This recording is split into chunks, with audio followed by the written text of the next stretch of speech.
I was raised to become a greedy gold digger. But once you hear about my story, you wouldn't judge me for my choices.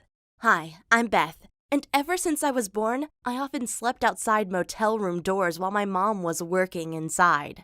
On such nights, at least Mom was able to buy me a warm dinner. Other nights, we would break into people's houses, and when I say we, I mean me. Mom always said I was a minor and couldn't go to jail, so she made me climb through open windows at night and steal whatever I found. One time I accidentally woke up this scared little girl. She was about to start screaming, but I'm a good liar and told her I was the tooth fairy. I said, "If you tell anyone that you saw me, then I'll make all your teeth fall out." The following night I came back to visit her, this time with a little tooth fairy crown. I told her to bring me some food from her fridge. We ate some cornflakes together, and then I asked her if her mom likes to wear jewelry. She nodded, so I asked where it was hidden. She made a sign to follow her, and together we crawled into her parents' bedroom. But when she opened the drawer and it made that squeaky noise, her dad woke up. "What are you doing there?" "I'm helping the tooth fairy." "Oh, it's the middle of the night, and put Mom's bracelet back down." She crawled into her parents' bed, and I used my chance to grab the bracelet and crawl out. I had no idea if it was worth much until I got out of the house. Only then I saw that it was a real diamond tennis bracelet. We later sold it for $4,000, which was more than we've ever had before. But Mom spent it all on drugs, so that kinda sucked. Things got worse when Mom started dating one of her clients. Yes, we were allowed to stay in his apartment, but Mom started to completely lose it. I woke up one morning and saw Mom sitting and watching me with her eyes super wide. I said, "You're scaring me, Mom. And you look just like your dad." What? I thought you didn't know who my dad was." "Oh, I know. We can go visit him right now if you want." "Well, I think you're on drugs, but sure, let's get some fresh air." Right as we leave the house, Mom walks over to a mother and her baby, leans over the stroller and pukes right on the poor little thing. The mother completely loses it and starts beating my mom with her handbag. I felt so bad because there was nothing I could do for my mom. She probably needed a psychologist, but I had no money for one. So I just packed my bag and left her, hoping that someday I could get her some therapy.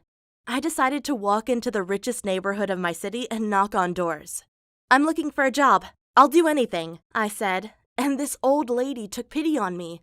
Her husband had just died, and she must have been lonely. Meanwhile, I was a street kid, a savage.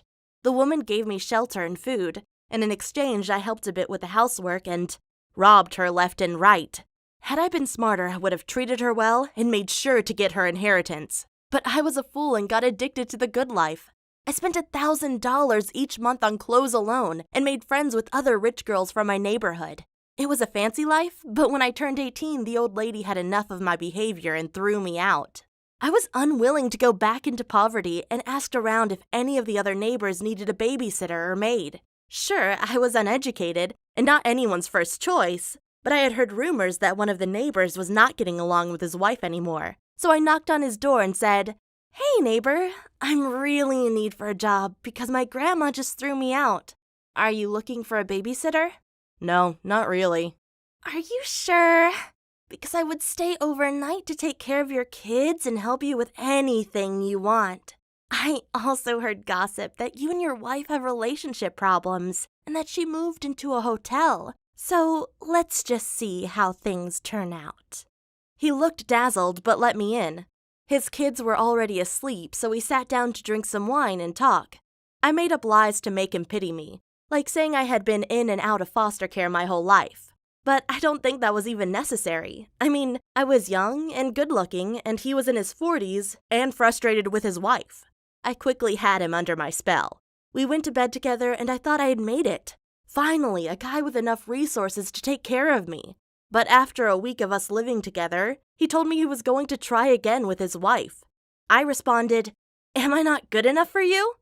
"Oh, I'm doing it strictly for my kids. I don't want them to go through a divorce." Well, his wife moved back in and she hated me. She told me to stop wearing yoga pants and kept telling her husband to throw me out. She said they didn't need a babysitter. Honestly, I don't understand why a man would stay with a woman like her. She was overweight, old, and did nothing but complain. But he gave in to her demands and threw me out. I mean, he also rented me a one-bedroom apartment in the city where he secretly visited me behind his wife's back, but I still felt like a second-class citizen. One time, he promised to take me out for dinner on a Friday night, but canceled it last minute because his wife made problems. I realized I couldn't just be a mistress, but that I needed to marry a rich guy to be secure. I first tried to find a rich man at top-end bars, but it didn't work out. They already had many girls around them and many prettier than me. So I decided to instead just get pregnant by my sugar daddy. If he had kids with his current wife and me, he'd choose me over her any day, I thought. But as irony would have it, on the day I took my first pregnancy test, which came out negative, I had a plumber come by my home to fix the drain. He actually dared to ask me, "Any plans for tonight?" "Yeah, I'll go to a fancy dinner." Oh God, how boring. You should do something instead. Like, let me take you out to a bar. I couldn't believe how confident this guy was. Here he was on his knees fixing my sink and still flirting with me as if I was below him. "Well, what job are you working?" he asked me. The blood rushed in my face. I knew I was nothing but a gold digger and I was embarrassed about it. "None of your business," I replied. "Well, can I come back tomorrow? The sink isn't fixed yet?" "Oh, it's fixed, but I'm curious about you. You talk like a girl from the streets, but live in this nice place? I want to know your secret." You know when you sometimes just get along well with someone? That's how I felt with this guy. His name was Tom, and he came over to my apartment the next day, where we kept talking about the crappy families we grew up in. He told me his dad was in a biker gang, and one day, he and another guy from his gang were ordered to assassinate a biker from a rivaling gang, but the target turned out to be an old friend of his dad.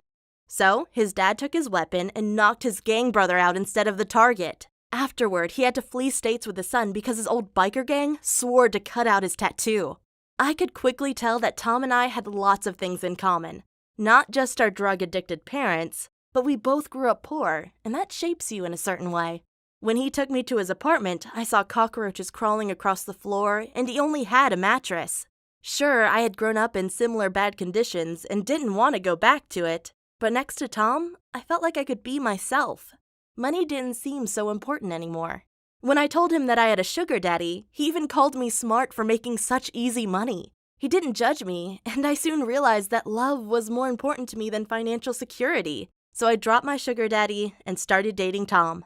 I was sure everything would be perfect. What I didn't know was that feeling of being in love can blind you. Sure, Tom was a fun and charismatic guy, but also very irresponsible and unambitious. We couldn't afford healthy food and had to eat lots of pasta and bread, which made me feel tired and sleepy. I just recently found out that I'm gluten intolerant. And worse was that Tom was always exhausted after work. He came home groggy and there was no passion or energy. So I broke up with him. Luckily, my old sugar daddy wanted me back. So at age 20, everything is back to what it was before.